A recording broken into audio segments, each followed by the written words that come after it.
Gracias, doctor Obdulio, y adelante. Bueno, muy buenas tardes. Un saludo a todos los presentes y a los colegas aquí de nuestro panel. Me corresponde la función, Alfonso y Víctor, de ser el moderador, o sea, el dictador. En algún momento me excusarán, de pronto los interrumpa para darle una agilidad o intercambiar preguntas y poder ser como un dinamizador del evento. La primera pregunta que a mí se me ocurre cuando estamos hablando la nueva realidad educativa post-pandemia. Alfonso, yo todavía uso tapabocas. Todos estamos usando tapabocas. No hay cura para el virus. Hay unas vacunas que moderaron el impacto. Podemos hablar de post-pandemia, pero sí llevamos 2 años de confinamientos. Alfonso y Víctor, quisiera que Alfonso, en primer lugar, nos dijera cómo es tu balance en esto. O sea, pospandemia no, porque no le hemos pasado, pero sí hay unos resultados y unos efectos tangibles. Adelante, Alfonso. Bueno, en primer lugar, un saludo a todos los presentes, Obdulio, Marcela, Esteban, Víctor. Respondiendo a tu pregunta, yo considero, evidentemente, la pandemia no termina con una fecha ni termina con un acto. Es decir, el hecho de que ahora mismo varios gobiernos, por ejemplo en España, la semana pasada se retiraron las mascarillas en el interior. Y tendemos a pensar que cuando se da una imagen de este tipo, pues ya de esa forma pues ya ha terminado un problema. Y realmente no es así. O sea, ahora es cuando estamos empezando a ver cuáles son las consecuencias de todo lo que ha venido ocurriendo y todo lo que nos espera, ¿vale? Yo en ese sentido, pues cuando he tenido alguna charla al respecto, siempre he comentado, evidentemente yo no soy científico ni soy sanitario, pero bueno, desde el siglo I, con la gripe antonina, pues hemos tenido pues, la peste negra en el siglo XIV, si no me equivoco que fue, la gripe española a principios del siglo XX, y son enfermedades que al principio suelen ser bastante virulentas y bastante dramáticas, pero que luego se convierten en enfermedades estacionales, ¿no? ¿Qué quiere decir? En este caso ha sido la primera pandemia 2.0, es decir, es la primera pandemia la cual nos hemos podido comunicar pues, con nuestros familiares que están en otros países, donde hemos podido ver cuál es la situación en otros países, etcétera, ¿no? Y de esa manera pues ha habido un sentimiento de solidaridad que ha sido muy positivo, pero también en algunos casos pues también ha habido algunas situaciones pues un poco de exceso de urgencia, ¿no? Por así decirlo, ¿no? Hemos de tener en cuenta de que la pandemia ha afectado desde el punto de vista, pues lógicamente humano, desde el punto de vista económico, pero es muy importante el impacto que se está produciendo en el aspecto educativo. ¿Por qué? Pues porque ahora mismo estamos con la responsabilidad, nosotros los que estamos aquí en esta reunión, tenemos la responsabilidad sobre posiblemente 20 años de educación futura. No creo que nadie de los aquí presentes ni de ningún colegio del mundo me diga que se ha mantenido el nivel académico y que se ha mantenido todo lo que son los niveles socioafectivos y de relacionamiento que ha habido con el alumnado e incluso con el profesorado. Por lo cual, a partir de ahora, pues se abre un nuevo horizonte. Y es un nuevo horizonte en el cual pues, los planteles docentes han tenido que preparar de una forma urgente para una nueva realidad educativa, en la cual pues, las metodologías digitales están tomando una preponderancia, pero donde también es muy importante en esta nueva etapa poner a la persona como centro real de la acción educativa. Porque ahora mismo no solamente el poder recuperar esos conocimientos que se han perdido a lo largo de estos 2 años de confinamiento es algo vital, sino lo que es más vital, bajo mi punto de vista, y mi colega Víctor hablará sobre ello, el impacto psicosocial y psicoemocional que ha producido estos 2 años de pandemia sobre la infancia y la juventud. Para terminar, yo tengo 50 años y a mí, pues lógicamente, la pandemia pues me ha afectado como a todo el mundo. Imagínense un niño de 10 años que el 20% de su vida ha estado confinado, ha estado viendo a gente con una mascarilla y ha estado sin poder relacionarse con sus pares en unos años que son absolutamente vitales para el desarrollo del niño. Pónganse, no a pensar en ustedes, sino en los cientos de millones de niños que han estado sufriendo eso.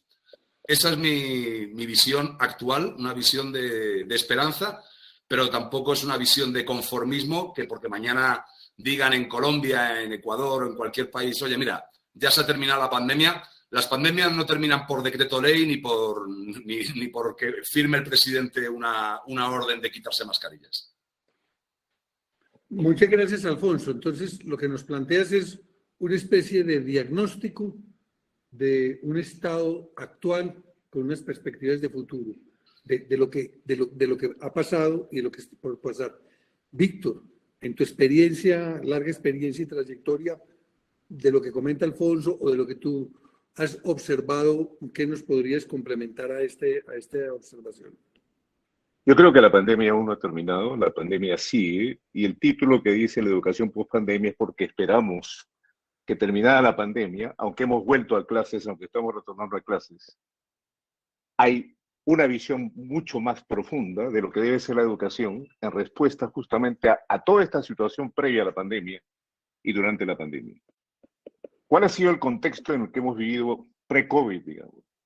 Un mundo volátil, un mundo incierto, donde lo único cierto es la incertidumbre realmente, un mundo complejo, cada vez más difícil de entender, entre nosotros los seres humanos inteligentes teóricamente, con capacidad de respuesta a situaciones cambiantes, que no es así o no tan así, y evidentemente un mundo muy ambiguo, donde los valores se han relativizado, tanto que ya hemos perdido el concepto del verdadero valor del valor. Más allá del valor ético, más allá del valor estético del trabajo bien hecho, más allá de los valores económicos, más allá de los valores educativos y espirituales, que hoy día se tienen que retomar realmente para crear lo que yo pienso necesariamente una nueva visión de la educación.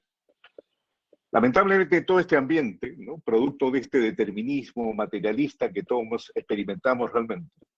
Quiero aprovechar un poco el video que nos puso nuestro director comercial, Andrés, y que realmente tipifica algo que la gente no ha tomado muy en cuenta antes de la pandemia y durante la pandemia.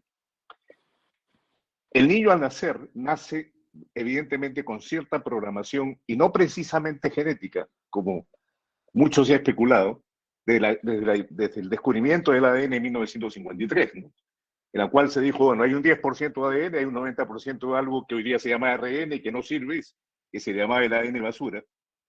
Y nos olvidamos de un elemento fundamental, porque así es la ciencia, a veces la ciencia discrimina para facilitar la investigación, pero recorre un camino muy parcial y no integra los conocimientos, no integra evidentemente las ideas para justamente crear nuevos principios, una verdadera investigación de la ciencia que nos lleva a resultados diferentes. Precisamente el tema está en que en este video donde se ve las neuronas espejo cómo facilitan esa imitación de los niños. Esta situación viene antes del nacimiento del niño. 3 meses antes del nacimiento del niño, el espermatozoide que engravida a la mujer es el que determina el estado anímico, mental, emocional del padre, y de la madre son 6 meses antes donde los óvulos están en procesos de aprendizaje, de crecimiento y de maduración. Hay videos en los cuales se expresa que una pequeña discusión de un padre con una madre hace que el niño uterino, la palabra feto me parece un poquito fuerte, el niño uterino reaccione y siente emociones, y siente sensaciones, y siente reacciones. Ha venido la pandemia a indicarnos que nuestros sistemas de salud eran endebles y nuestros sistemas educativos también. Y en general, la pandemia ha traído otras pandemias, ¿no? La pandemia de la pobreza mental, la pandemia del miedo, que hoy determina en esta etapa que, entre comillas, vamos a decir, donde hay un 80% de gente teóricamente vacunada, lo que está permitiendo que la gente se desenmascare, ha creado problemas muy importantes. Se han buscado vacunas, que son prácticamente vacunas temporales, para justamente inyectar una dosis del virus para generar anticuerpos. Sin embargo, no se ha trabajado, como en todas las áreas del conocimiento humano, en la prevención. Simplemente nuestro vaso que controla nuestro sistema inmunológico no ha sido protegido, no ha sido trabajado y no ha sido desarrollado. Y uno de los problemas de esta pandemia y la pospandemia es que se ha interceptado el miedo en la sociedad, el miedo en las familias, el miedo en los niños. Y si todos nosotros comprendemos justamente lo que cree este miedo, es que este miedo genera señales internas que paralizan el sistema inmunológico y nos debilitan y nos hacen propensos a otras enfermedades, entre otras, al no manejo del distrés, que es el estrés negativo, y que nos lleva a una situación de falta de defensas. Lo que explica el otro día, alguien hizo una pregunta muy interesante y una afirmación, un director de un colegio colombiano. Dijo, antes los niños se caían, se torcían el tobillo y seguían corriendo. Hoy día los niños se caen, se torcen el tobillo y lloran y lloran y lloran, llaman al padre y el padre se queja y se queja. Bueno, eso es lo que ha traído esta pandemia hasta ahora. Miedo. Y ese miedo ha reducido todo el sistema inmunológico de defensa de los niños y hoy día los niños son más lábiles, son más débiles, son más propensos. Y hoy día hay un 87% de estadística del UNESCO de depresión escolar. Así que nuestra visión sobre cómo tratar la pandemia, en mi opinión, parte por un cambio absoluto en nuestra forma de pensar, de una revolución de la educación que siempre ha sido masiva, industrializada, siguiendo el modelo económico de las industrias desde el siglo XIX, que se ha modificado con pequeñas cosas, pero que no llega a algo que es fundamental. Y en este momento en que los chicos están retornando a la escuela, los niños están con miedo y los maestros también. Y si no es un miedo evidente, mostrable abiertamente, porque nos han educado para ocultar esas emociones, internamente se están afectando, y es tiempo de crear mecanismos que permitan justamente una respuesta más individual a cada problemática, lo cual implica un cambio en la visión de la educación. Y como yo digo, la revolución educativa no va a venir de arriba, no va a venir de los gobiernos, como esta generación Z tan libre e independiente lo está diciendo. Son las empresas, en este caso las empresas educativas y los líderes educativos, que tienen que crear un nuevo liderazgo. Un liderazgo que realmente construya líderes para cambiar justamente esta estructura educativa, preocupándose en el individuo, para llegar a que ese individuo se prepare para un mundo que aún no existe y que por ende entonces necesita una nueva creación de una nueva currícula con integración de otros temas que podremos tocar en cualquier momento. Excelente, Víctor. Y Alfonso planteaban, digamos, lo que afecta la pandemia y las consecuencias de las medidas que se tomaron, porque un tema es la salud, la afección pulmonar o de salud que generó el virus, y otra, las medidas para evitar eso, que fue el confinamiento. Y entonces, y mencionaron dos actores rápidamente, los estudiantes, los profesores, los maestros. También están las familias.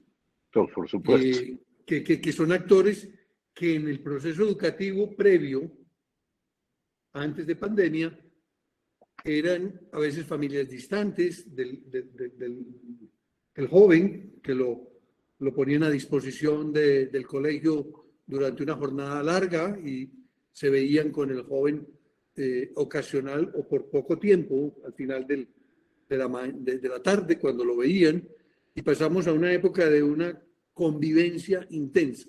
Me gustaría que abordáramos esto desde los tres actores, desde las familias, desde los estudiantes y desde los profesores. Arranquemos por las familias, porque entonces ya se ha hecho el diagnóstico. ¿Cómo?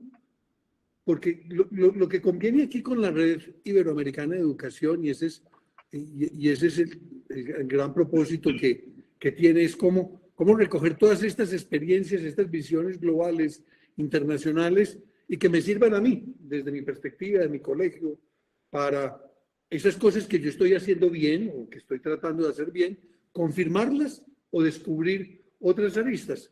Y antiguamente al colegio se le pagaba la matrícula para educar el hijo, y hoy tienes que educar a la familia sin que te paguen por eso. No está incluida en la matrícula. Y entonces, pero hoy el colegio tiene como esa responsabilidad de educar a la familia. porque la familia viene de su maleducada para la formación del joven. Familias, Alfonso, ¿cómo es el tema de la familia y qué propones que debe estar haciendo la familia para incorporarse en este nuevo orden educativo interpandemia o pospandemia que estamos viviendo?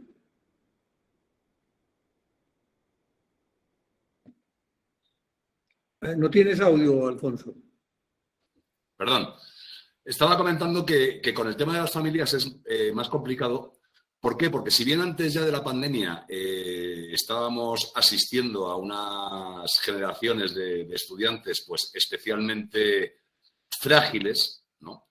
Y en ese sentido, pues tampoco las legislaciones de los países en materia educativa pues dan demasiada capacidad o autonomía a los centros educativos, a los profesores, para precisamente tener mayor influencia con los estudiantes.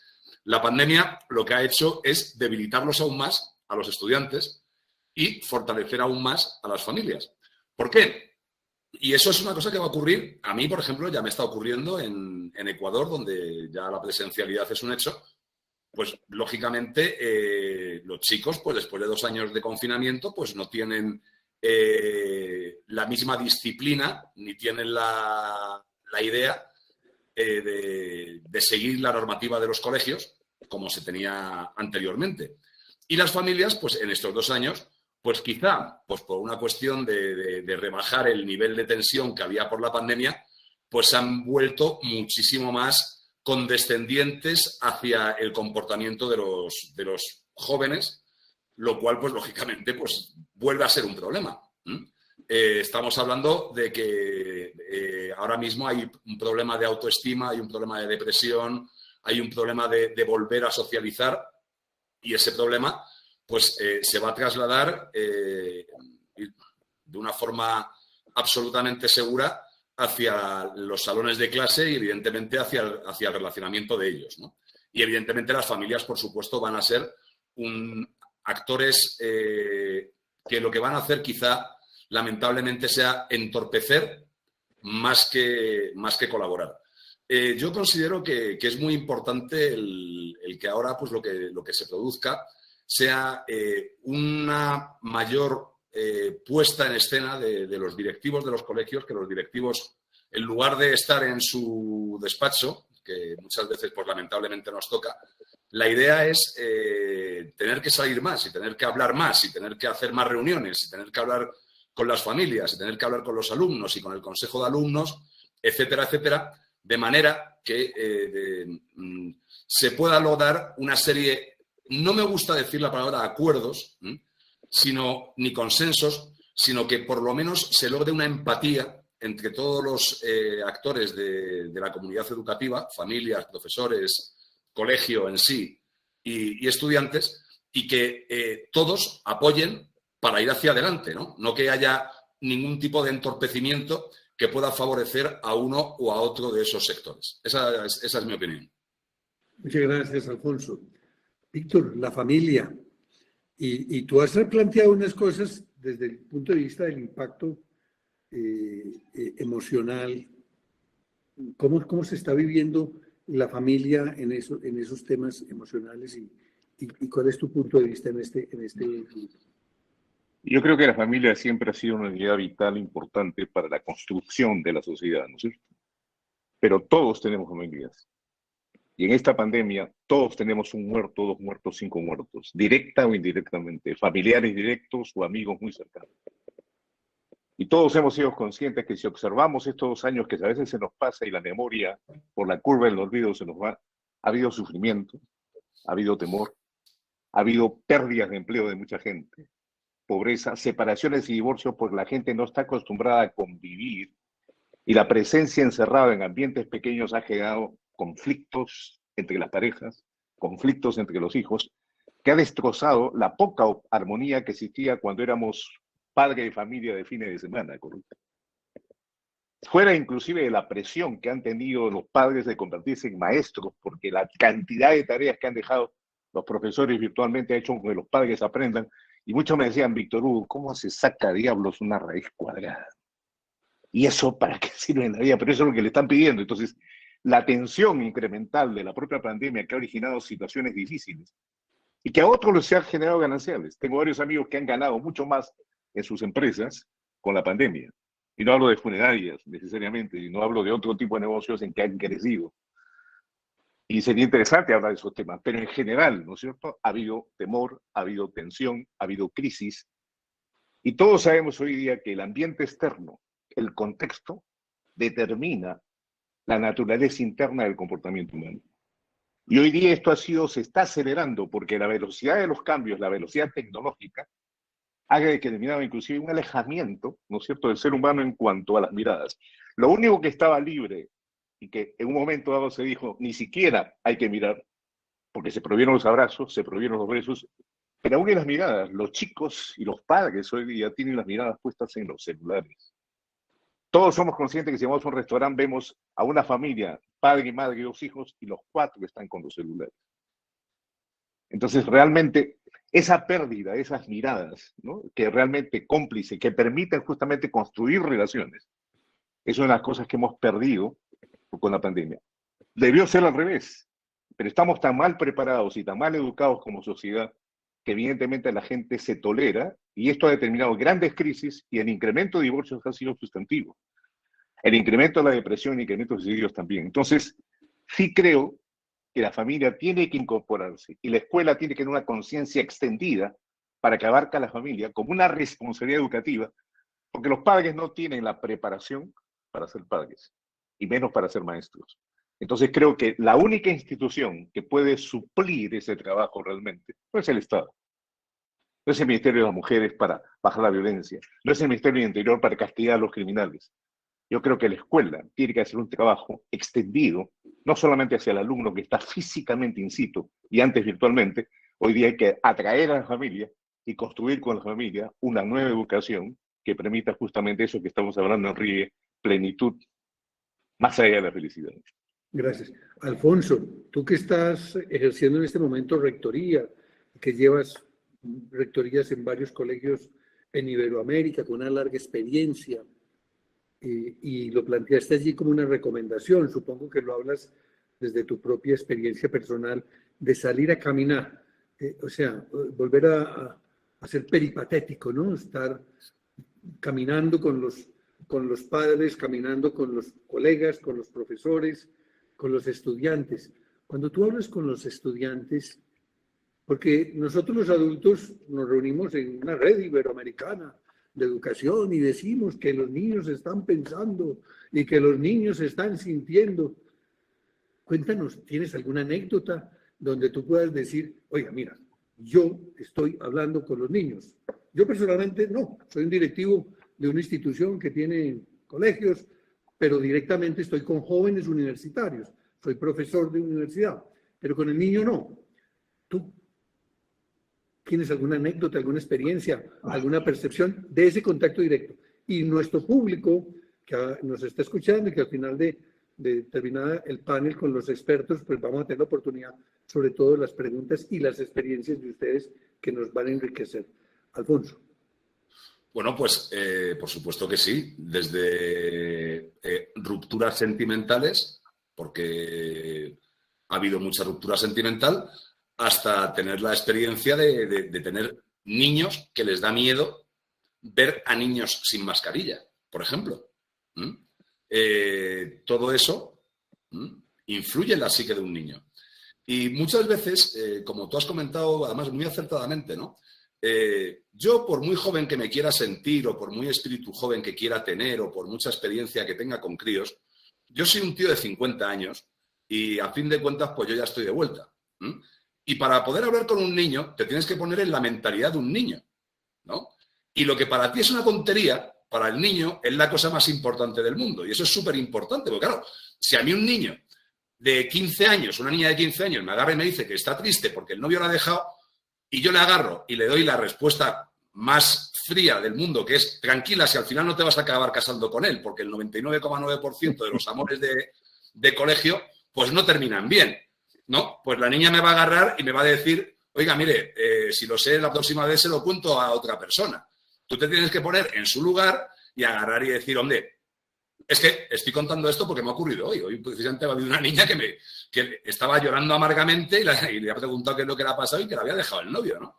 Y curiosamente un novio con el que se ha tirado 2 años escribiéndose y ahora que han vuelto a la presencialidad, pues el novio como que se lo ha pensado mejor. Entonces, bueno, pues lógicamente, pues uno tiene que empatizar y uno tiene que ponerse en su lugar y darse cuenta que lo que para uno pues no tiene mucha importancia, pues para los demás sí que la pueden tener. Y ahora mismo, pues igual que estamos en un proceso por el cual las tecnologías de la educación pues tienen que tomar una mayor preponderancia y esas metodologías pues tienen que ser absorbidas por los profesores pues para incorporarlas, no sustituir, ¿no? Pues igual que hay una parte tecnológica de mejora, pues tiene que haber una parte humana de mejora, ¿no? Yo como humanista que soy y como persona de letras, pues no tenemos que perder nunca la visión trascendente del ser humano, la visión, como Aristóteles decía, que somos un son politikon, somos un animal que necesitamos de los demás pues para darnos significado a nosotros mismos.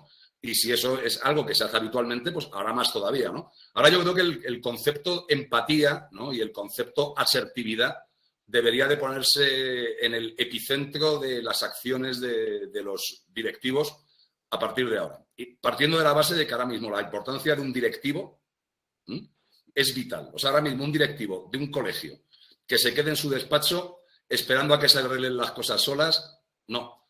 Hay, como ha dicho Víctor, empresas que han ido muy mal y otras que han ido muy bien. Las empresas de funerarias han ido espectacularmente bien. Y hay colegios que van a salir muy bien y colegios que van a salir muy mal. ¿En función de qué? En función precisamente del estilo de liderazgo que se tenga en la institución. Y lo digo, no quiero ser o citarme a mí mismo, ¿no? Pero, por ejemplo, el colegio que yo estoy dirigiendo pues está teniendo una matrícula bastante más alta que la que hay en otros colegios del mismo sector, ¿no? Es muy importante, ya digo, el factor humano. Realmente es esencial y, como digo, empatía y asertividad. Bien, y entonces llegamos a uno de los puntos gordianos, que es los hombres y mujeres que son maestros y que están en ese contacto diario y que en esa parte afectiva, en ese mirar a los ojos, en ese contacto, incluso a veces jugando roles, en algunos casos, de pronto no correctamente, pero supliendo vacíos del hogar, porque hacen de papá o de mamá, porque son los que dan consejos, ¿no? Perdone la anécdota personal, hace muchos años era decano de una facultad de Derecho y hace más de 20 años, y una niña que tenía problemas académicos en su momento, pues yo la asesoré y un día le dije, ¿tú le has contado esto a tu papá, a tu mamá? Y me dijo, decano, si mi papá y mi mamá me dedicaran el tiempo que usted me ha dedicado, entonces, pues es que eso no era un asunto de una decanatura, de un burócrata, de una organización para adultos, que es una universidad, un tema que se ponía a flor de piel. El maestro, ¿cómo? Porque es que el maestro es el que primero tiene que cambiar. Hablamos de la familia, pero en el aula, en el colegio, el primero que tiene que cambiar es el maestro, el profesor. Aquí hay muchos profesores que nos están viendo y dicen, bueno, ¿y yo cómo hago? Porque además yo también soy víctima de la pandemia. También tengo mi afectación psicológica, emocional, afectiva, y además entonces tengo que nadar y sacar a otros, que es más o menos un poco como el salvavidas, ¿no? ¿Cómo hacemos entonces para que ese maestro y qué consejos les podríamos dar? Víctor, ¿tú cómo planteas eso?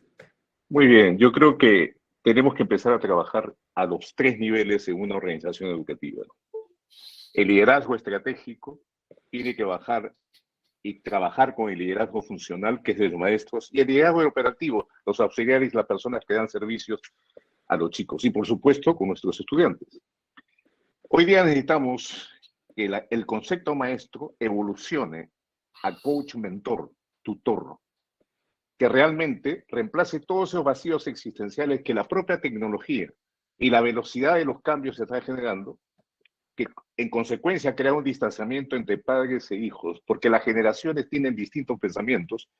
Y hoy día vemos generaciones como la Z, ¿no? Que las que estamos educando realmente, que han cambiado completamente su concepción, son mucho más libres, tienen principios que son totalmente distintos a los que nosotros hemos vivido, y hay valores que se distorsionan y por tanto se contraponen, y por eso no hay acuerdos y permanentemente hay desafíos. El maestro tiene que bajar al llano y los directivos también. Y yo ya hablo de un liderazgo educativo transformador. Y en inglés eso significa let. Y yo creo que tenemos que cambiar el concepto de let it bleed, o sea, deja de sangrar, no los sangres, a let it be, deja de sangrar. Y esto que parece una posición entre dos elementos, miedo y amor, es vital e importante para ese cambio, no solamente en la visión de la educación, para una verdadera reevolución de la educación, saliendo del modelo industrial, masivo, estandarizado, en aulas y colegios que son cárceles realmente, porque se han sido construidas exactamente igual por los arquitectos que diseñaron las cárceles. Las jaulas al medio y al medio del patio donde salen 30, 40, 50 minutos a tomar sol. Cuando lo dije alguna vez, cuando nuestro terrorista mayor en el Perú, que se había mudado, tomaba 2 horas de sol al día. Los chicos en nuestros colegios, ¿cuánto? ¿1 hora? Ok. Ese condicionamiento en que nos ponemos a los niños de la misma edad, lo cual tiene un problema. Se comparan, compiten, y ahí empieza el concepto de la fricción y la violencia, porque eso es lo que tienen en el entorno. Todas las noticias que ven en la televisión, diariamente a las que tienen acceso, son negativas. Y el pensamiento negativo y las ideas negativas van construyendo este estado de violencia, de conflictos, de miedo, de temor, que afecta a su sistema inmunológico y afecta a su respuesta. En ese caso, evidentemente, los maestros tenemos que volvernos accesibles a los niños, estar presentes en tiempo presente y a disposición.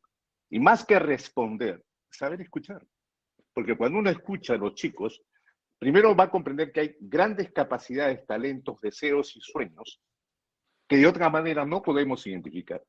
Yo creo que el liderazgo tradicional en que había una autoridad disciplinaria, bueno, en mi época era la regla con la varilla de metal y mi abuela decía, letra con sangre entra. La verdad que yo siempre vi la sangre salir y la letra nunca entrar. Eso ha cambiado, por supuesto. Pero aún todavía hay la concepción autocrática, ¿no es cierto? Que tenemos un director, tenemos un grupo de profesores directivos y abajo. Cuando evidentemente la organización debe ser circular y crear un nuevo liderazgo, que yo le llamo liderazgo, un líder al servicio de formar líderes y no un líder al servicio de formar seguidores. Porque en cada niño hay talentos, en cada niño hay talante, y es la obligación de nosotros como escuela descubrir cuáles son los talentos y talentos para que ese niño tenga pasión por lo que hace. Por el contrario, ya le imponemos una currícula. Sí. Una inquietud que me quedó en un comentario que hiciste al inicio, y hay un grupo de personas que se han incorporado recientemente a este conversatorio. Les hago una síntesis importante.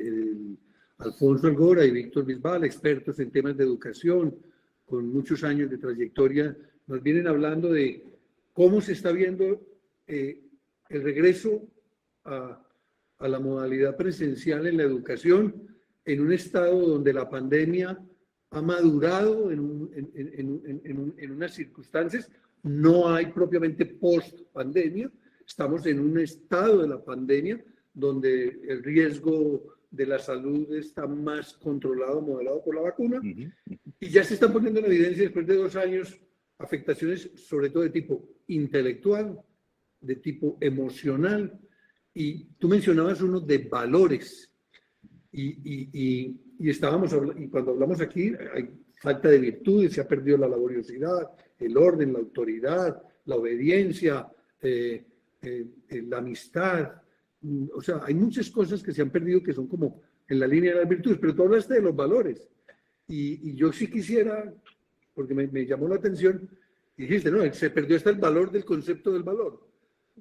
¿Podrías explicarnos un poco más qué quieres decir con eso? Bueno, en este mundo de arena movedizas, de tierras movedizas, y no quiero asustarlos, pero hoy se habla a nivel científico de la sexta extinción, y esto es una extinción por culpa de los humanos. Las 5 anteriores han sido por cuestiones accidentes ¿no? Como la pérdida de la vida de los dinosaurios por el meteorito que cayó, etcétera, etcétera. Sin embargo, en este mundo donde todo cambia y cambia a una velocidad, donde la obsolescencia es prácticamente la norma hoy día, tenemos que buscar algo en la sociedad, en el mundo cultural que tenemos, en esta visión de la vida, en esta cosmovisión, decir, bueno, ¿qué cosa tenemos en la cual podemos pararnos con cierta seguridad? Y lo único que se sostiene en el tiempo, más o menos, a pesar de los cambios, son los principios en nuestra sociedad y los valores en nuestra sociedad. Y eso es lo que hay que buscar, pues buscar justamente un pilar donde la sociedad entera se pueda parar y decir, a partir de acá nos iluminamos y nos orientamos. Y no solamente estoy hablando de valor ético, ¿no es cierto?, que forma parte de la moral que hoy día está en discusión, etcétera, etcétera, sino hablo de más valores. El valor económico sí, pues, porque hay que hacer las cosas bien y hay que hacerlas bien a la primera. El valor estético, no hablo de la belleza corporal, tan preocupada la sociedad hoy día por la belleza corporal que se mutila y hacen 20.000 cosas para estar bonitos y bonitas. Hablo del trabajo bueno, el trabajo buscando la excelencia, que en nosotros los maestros es tremendamente importante. Alguna vez dije que el error de los ingenieros se cae, el error de los médicos se entierra, pero el error de nosotros maestros, los errores y horrores que hacemos a veces los maestros se multiplican, porque la gente cree, ¿no es cierto? Y en esa creencia, lo que nosotros afirmemos o no afirmemos, va a formar parte del bagaje cultural de esa persona que va a crear su mundo, sus paradigmas y sus direcciones para orientar su vida en el futuro. Todos tenemos en nuestra vida 1, 2, 3 maestros que han marcado y nos han dicho cosas que han quedado hasta el día de hoy. Y yo creo que el trabajo del maestro es generalizar esa apreciación exclusiva y excluyente a unos cuantos maestros en nuestra vida, a todos los maestros, en que la vocación original que se tuvo se mantenga y se sostenga con un trabajo que parte del conocimiento del valor humano que tiene esa persona. Entonces, sí creo que hay que basarlo en valores económicos, sin duda, porque tenemos que producir resultados económicos, en valores estéticos de la belleza, de la función que trabajamos y bien hecha la primera, el valor educativo de enseñar y aprender del que sabe y del que no sabe, ¿correcto? El valor, cultural y espiritual, que es la alineación entre mis principios y valores con los de mi sociedad, con los de mi organización, con los de mi escuela. Porque si no nos alineamos, nos alienamos, ¿correcto? Ese es el principio, ¿no? Y a partir de ahí construir un nuevo liderazgo. Yo le llamo liderazgo, líder al servicio de la formación de líderes, porque eso necesitamos. Ya no es una competencia exclusiva y excluyente de la cabeza. Hoy día tiene que ser una función, porque todos compartimos información y a gran velocidad, todo está integrado en redes, hay que crear redarquías y olvidarnos de las jerarquías verticales, que son las que imponen y no exponen. Y las ideas, maestros, se exponen, no se imponen. Y van entrando simplemente porque los chicos, nuestros alumnos, nuestros aprendedores, tienen que ir aprendiendo gradual y progresivamente a generar una responsabilidad de su propia formación y su propio desarrollo. Pero es el maestro el que tiene que acercarse. Y por supuesto, los niños hoy día no están bien, los maestros tampoco. Entonces, nuestra responsabilidad como directivos, acercarnos y construir escenarios, contextos nuevos, donde esa tranquilidad, ese relacionamiento humano, esa humanización, se rescate como primer paso para este cambio y esta transformación de la educación. Muy interesante, Víctor. Y escuchando a Alfonso y a Víctor, me venía como un pensamiento, podríamos, que una persona crítica que nos estuviera escuchando diría, aquí se han reunido expertos de educación a decir que la solución de la educación es seguir haciendo lo que antiguamente se debía hacer.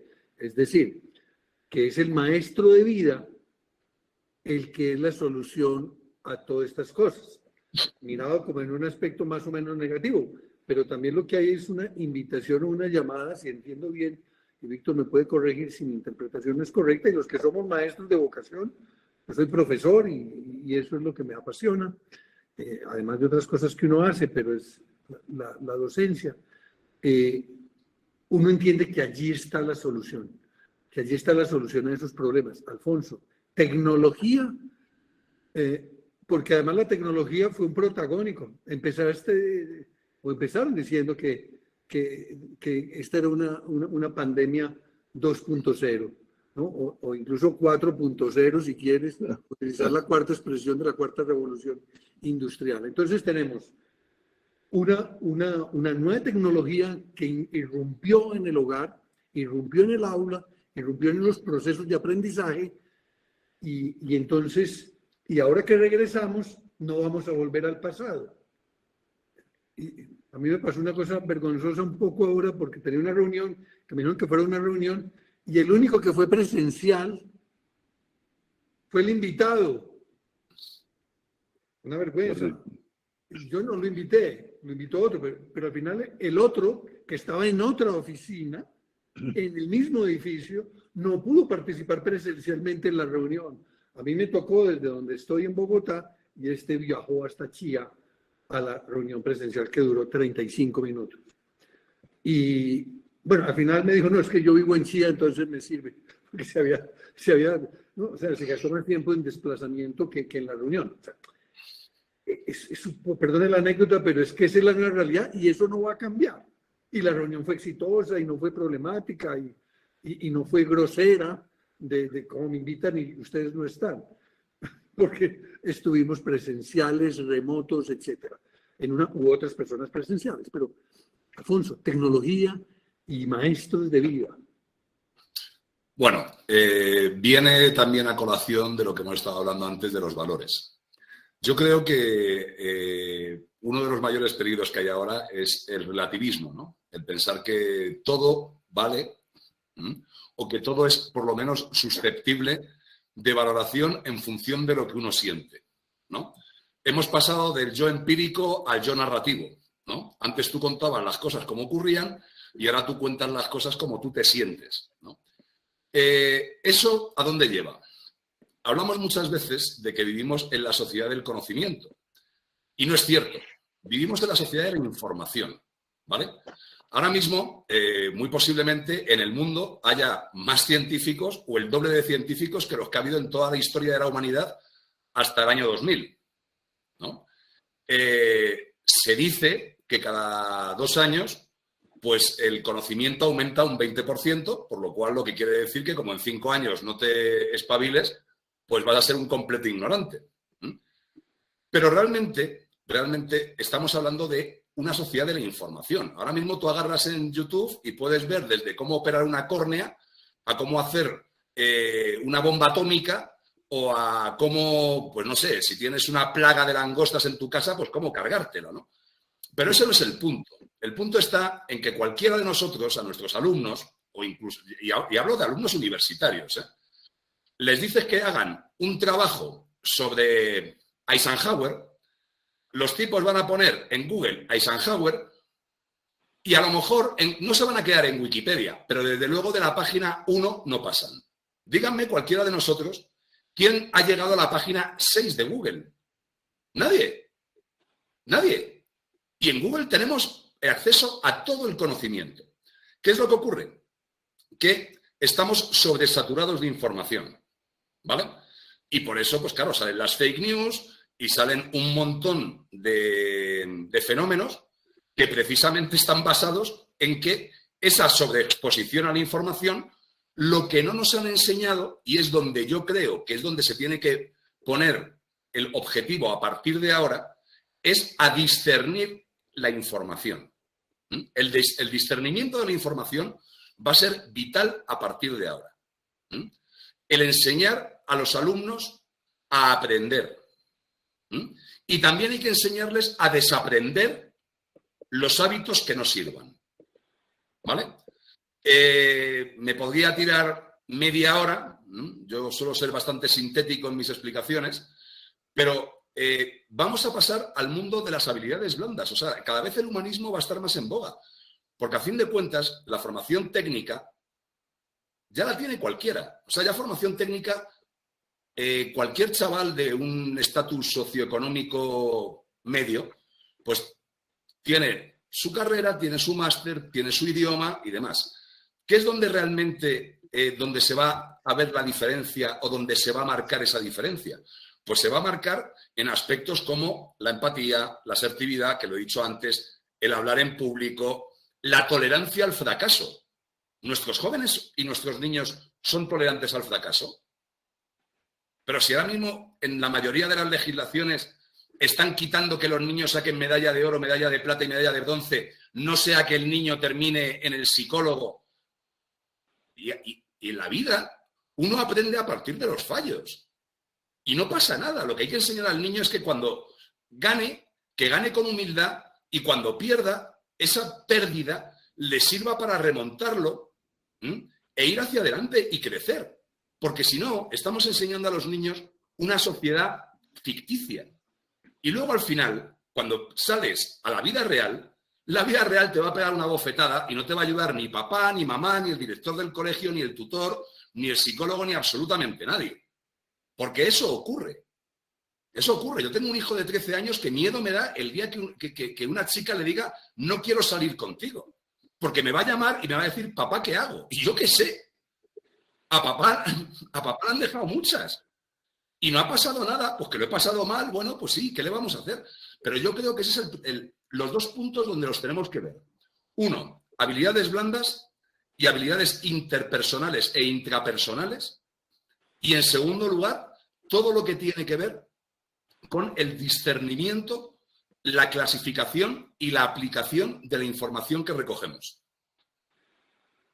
Muy bien, yo creo que queda más o menos expuesto en su totalidad las líneas generales de lo que los dos expertos nos han planteado.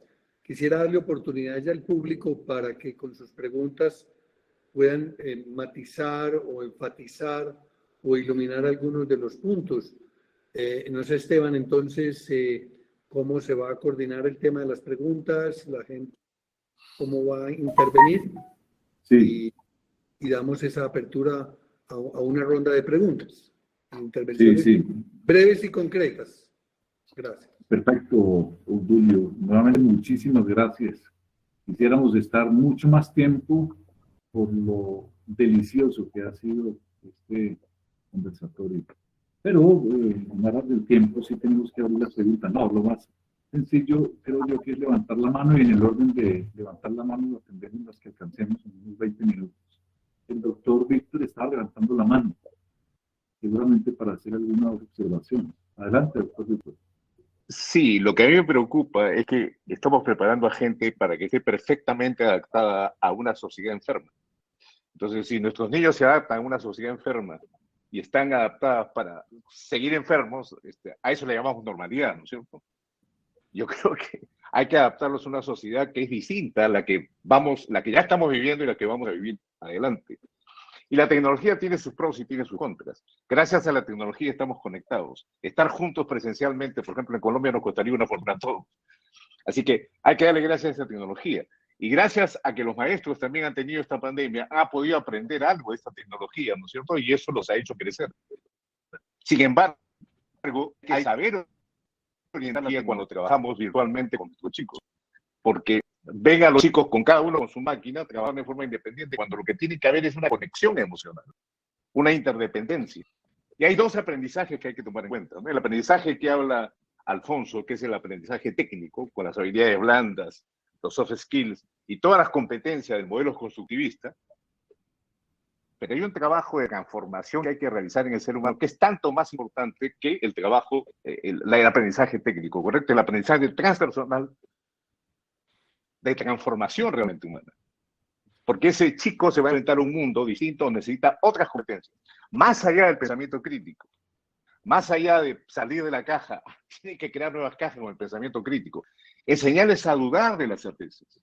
Cuando hay una certeza sobre algo hay que decirle a los chicos qué otras perspectivas tienen, qué otros pensamientos tienen, qué otras ideas, qué opinan, pedirles opinión.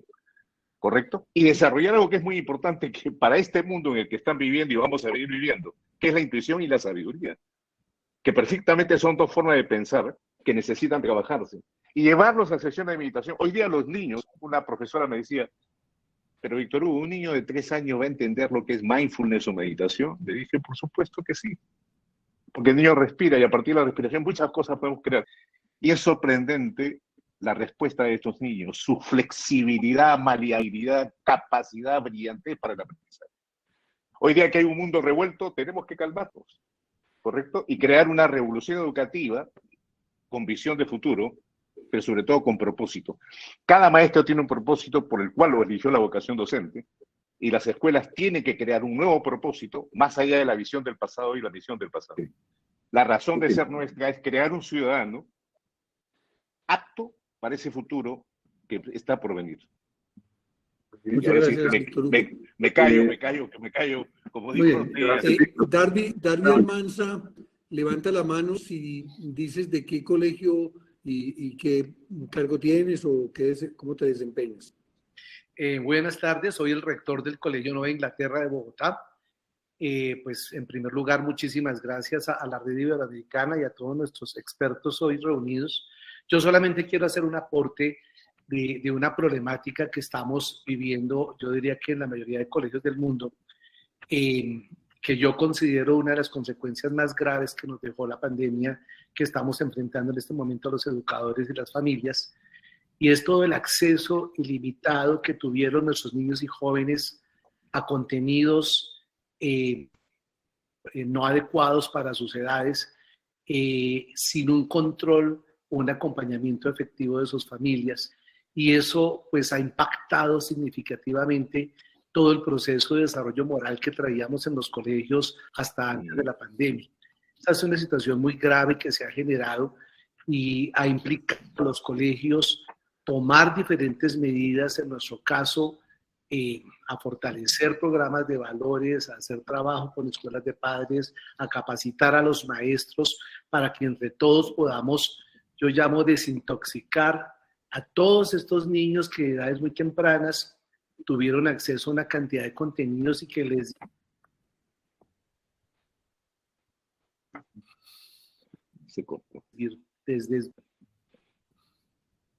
desvirtuó por completo pues todos los valores tan importantes. Me parece que es una de las consecuencias más graves. Esto me gustó que lo hubieran citado como de la crisis de valores que todo esto ha gestado y el llamado que tenemos educadores y padres de familia especialmente a impulsar acciones para volver a reorganizarlos, a reorientarlos, a desintoxicarlos y a ponerlos más en el camino de que los traíamos antes de la pandemia. Esa es una de las problemáticas serias que estamos viviendo los colegios pues, de preescolar, primaria y bachillerato. Quería solamente hacer ese aporte. O sea, muy interesante lo que el rector Darby Almanza nos menciona. Ya no es una infotoxicación, o sea, una intoxicación por información, sino una intoxicación moral,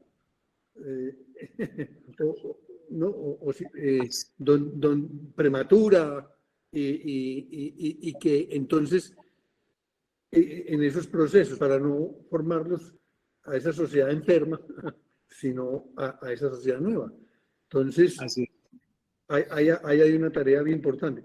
Hay un puntico que yo no volví a ver temas de pandemia porque como ya apareció una palabra que solo nunca se mencionaba, y mucho menos por los líderes del mundo, la Tercera Guerra Mundial.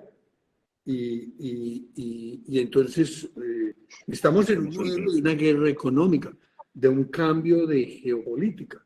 Y sin hacer política aquí, que no se trata, pero tampoco ser ingenuos, y quienes venimos del siglo pasado y vivimos bajo el régimen de la Unión Soviética, en el contexto de nuestra juventud, y supimos que era la Unión Soviética, y el pronóstico de dominación. Bueno, estamos viendo una realidad, eso también está afectando pandemia y esto, porque es que claro, entonces yo con mascarilla y me dicen, no, es que va a haber guerra nuclear, porque además los que tienen armas nucleares están diciendo que las van a usar. Y entonces imágenes y videos de matanzas, de destrucción, de cosas que uno dice, y líderes mundiales y sectores, eso también se nos sobrevino y se traslapó. Alfonso.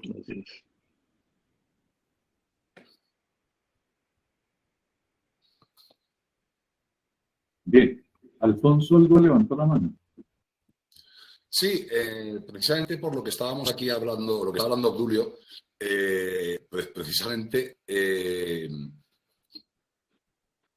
un segundito, bien. Quería yo aportar el tema de la información y del conocimiento. En Europa, aquí, bueno, yo soy europeo, ¿no? Y en Europa, gracias, y digo gracias entre comillas, a Putin, pues nos hemos olvidado de la pandemia. Y la gente no se da cuenta de que son crisis absolutamente complementarias y no son crisis alternativas. Entonces, parece que ya, bueno, pues lo de la mascarilla queda en un segundo plano y ahora mismo estamos pendientes del precio del gas, del aceite de girasol y de la posibilidad de que Putin ataque territorio OTAN o territorio Unión Europea. Yo pienso, en ese sentido, como dije al principio, tenemos que ser realistas, pero tenemos que ser realistas desde el conocimiento. Yo estoy convencido de que, yo no lo viví, pero la crisis de los misiles de Cuba fue bastante más peligrosa de lo que está ocurriendo ahora. Entre otras cosas porque en aquel momento la Unión Soviética era la Unión Soviética, tenía todo lo que es el Pacto de Varsovia detrás de él, detrás de ella, y por supuesto con la China absolutamente comunista apoyándolo.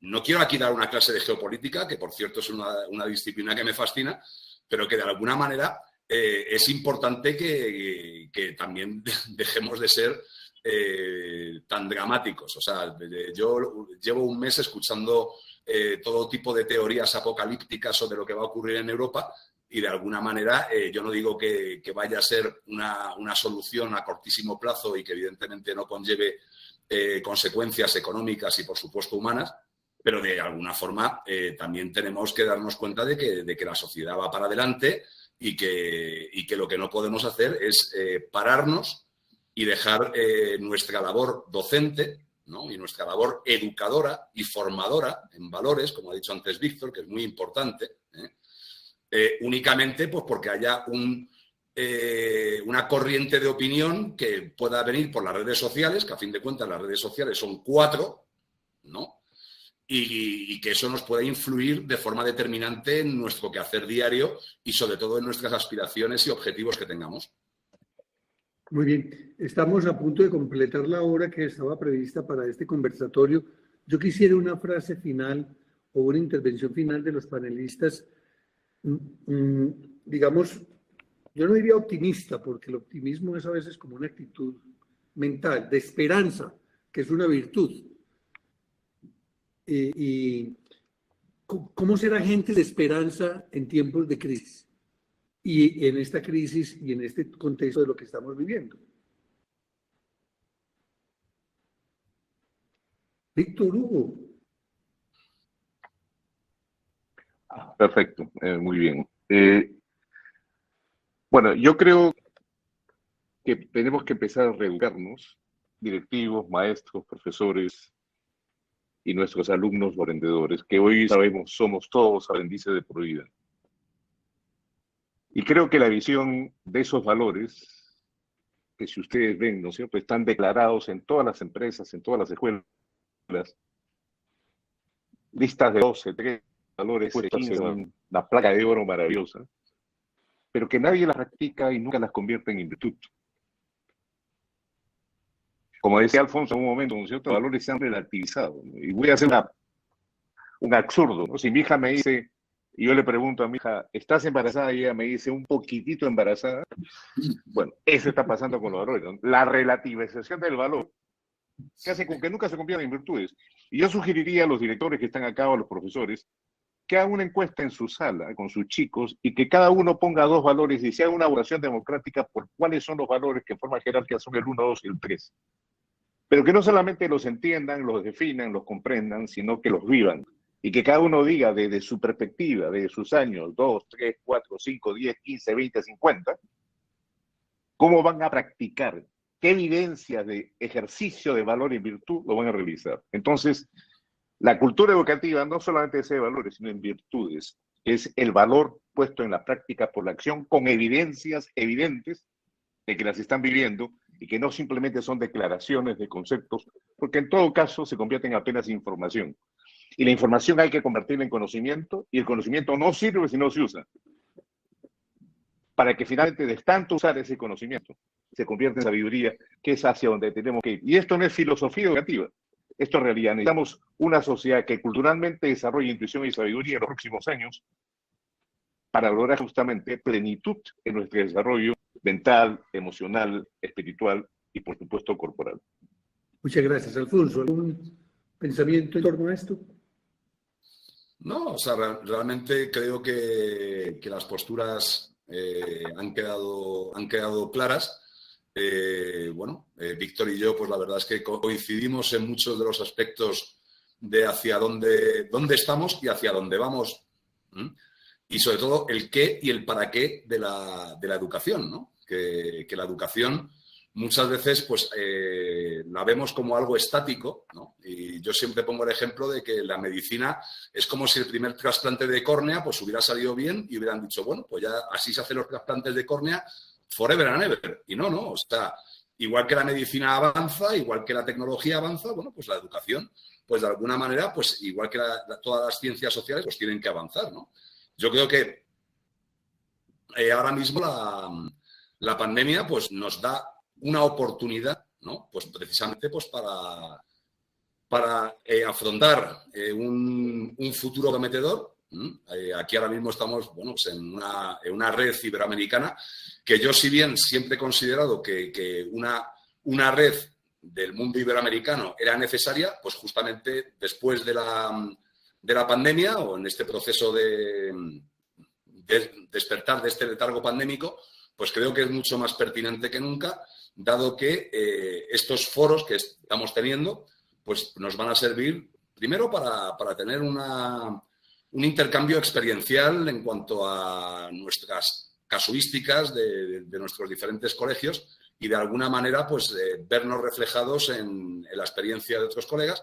Y luego también, algo que es muy importante, pues es la sinergia muchas veces pues se hablan de asociaciones o redes de colegios anglosajones, pero yo considero que el mundo iberoamericano yo llevo 15 años viviendo en Latinoamérica, que no son ni 2 ni 3, y siempre he tenido una grata impresión sobre la potencialidad que tiene Iberoamérica de cara al futuro.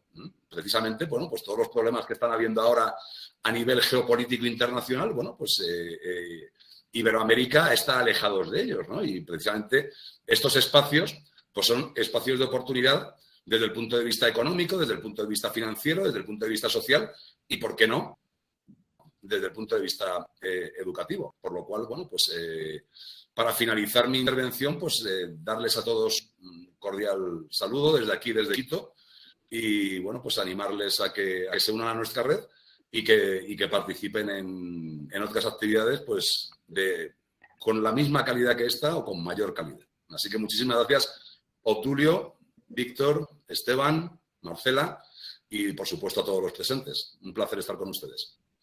Muy bien, bueno, entonces estaremos dando por terminado este encuentro con esa idea final.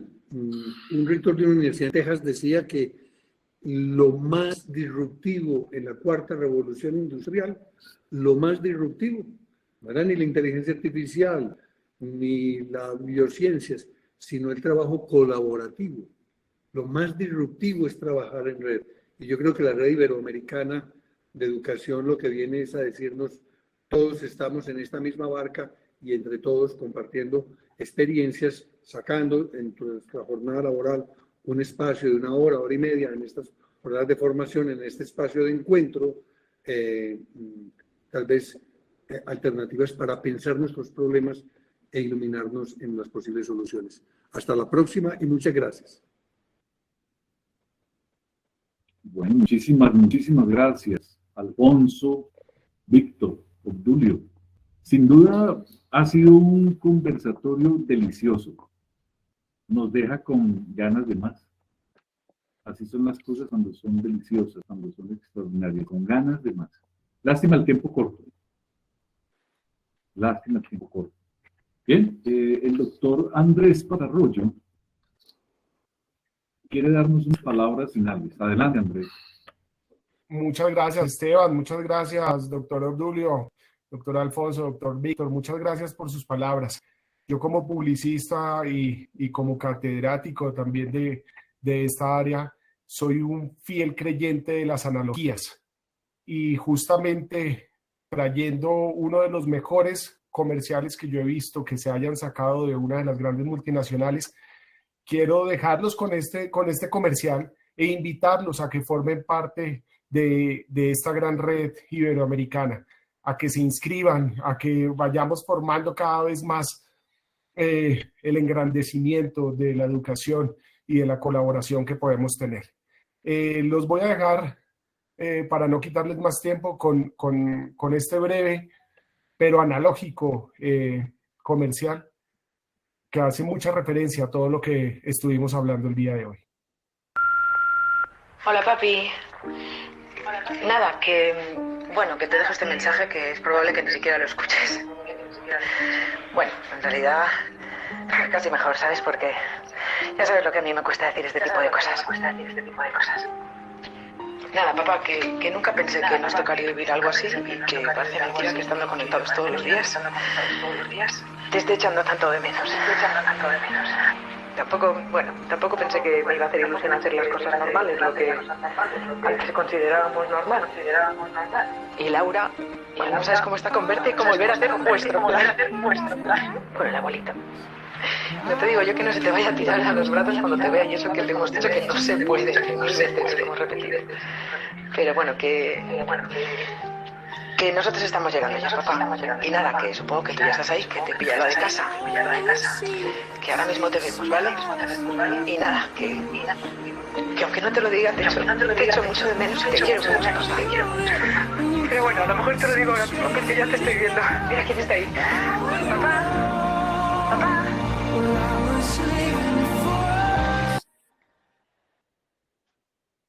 Gracias, Andrés. Muchas gracias. Con muchísimo gusto. Un poco emotivo, pero muy real de lo que estamos viviendo ahora. Espero que nos podamos volver a encontrar así como lo dice el comercial y que podamos estar en otros de estos espacios. Muchas gracias por su tiempo. Muchas gracias, Andrés. Voy a darle la palabra al doctor Víctor, que levantó la mano y no habíamos visto. Víctor, excúsanos. Adelante, por favor, antes de... Sí, no, yo solamente quería agradecer. Y además, hablando de Andrés, que está presentando tan interesantes videos, realmente, decirles algo. Hay unos estudios en el mundo sobre América Latina y sobre nuestra capacidad creativa. Quiero decirles que hoy día, aún con la pandemia, estamos por encima en iniciativas creativas que el resto del mundo. Por tanto, la iniciativa creativa de entrar a una educación revolucionaria o evolucionaria, para no utilizar palabras peligrosas, entre comillas, yo creo que es un plus. Y estar en una red que se llama RIE, ¿no?, que lo que apunta justamente es desarrollar nuestra plenitud, tiene un sentido lógico. Pero la única forma de lograr realmente éxito es tener una masa crítica que permita justamente esta interacción, este intercambio de ideas y esta ósmosis de conceptos, ideas y sentimientos para lograr precisamente, no que la red crezca, sino que realmente contribuya a este cambio en educación que realmente posibilite una transformación de nuestra sociedad y un desarrollo humano que justamente califica ese capital y nos eleve dentro de nuestras capacidades, nuestros talentos y nuestro talento. Yo quiero agradecerle a todos ustedes por estar acá y por supuesto a nuestro moderador que ha sido extraordinario, a Alfonso, a Esteban, a Andrés y en general a todos los que han asistido porque sus aportes son importantes. Y les digo, y no se queden acá simplemente, porque recuerden que hay una teoría del olvido que nos dice 48 horas después de lo que hemos escuchado se va si no lo vivenciamos, si no lo experimentamos y si no lo aplicamos. Y 7 días después se fue completamente. Entonces, para que esto quede, para que esto, se engendre, ¿no es cierto? Y resulte un niño bueno, ¿no es cierto? Un niño potente, una educación fresca, distinta, necesitamos justamente interactuar, intercambiar, opinar, desarrollar, plantear ideas, plantear conversaciones, discusiones, porque ese es el crecimiento que necesitamos para poder cambiar y pasar de donde estamos hoy al ideal al cual podemos llegar. Y esta revolución no la van a hacer ni los gobiernos ni las grandes organizaciones. La revolución educativa la hacen los maestros, la hacen las escuelas, que se tiene que extender hacia la comunidad, hacia la familia, entre otras cosas. Muchas gracias de corazón. Estoy muy contento porque esto es una expresión clara de nuestra capacidad de estar juntos y crear juntos. Hasta pronto. Muchas gracias, Víctor. Bueno, feliz tarde para todos los asistentes. Los invitamos a que se afilien a la Red Iberoamericana de Educación. en el chat de esta reunión aparece nuestro link para que ustedes puedan inscribirse y para que puedan gozar de todas nuestras actividades, entre ellas, por supuesto, las de capacitación. Los esperamos, ojalá hoy mismo o mañana, porque recuerden lo que nos dice el doctor Víctor, después de 48 horas las cosas se olvidan. Mil gracias a todos y feliz tarde. Hasta siempre.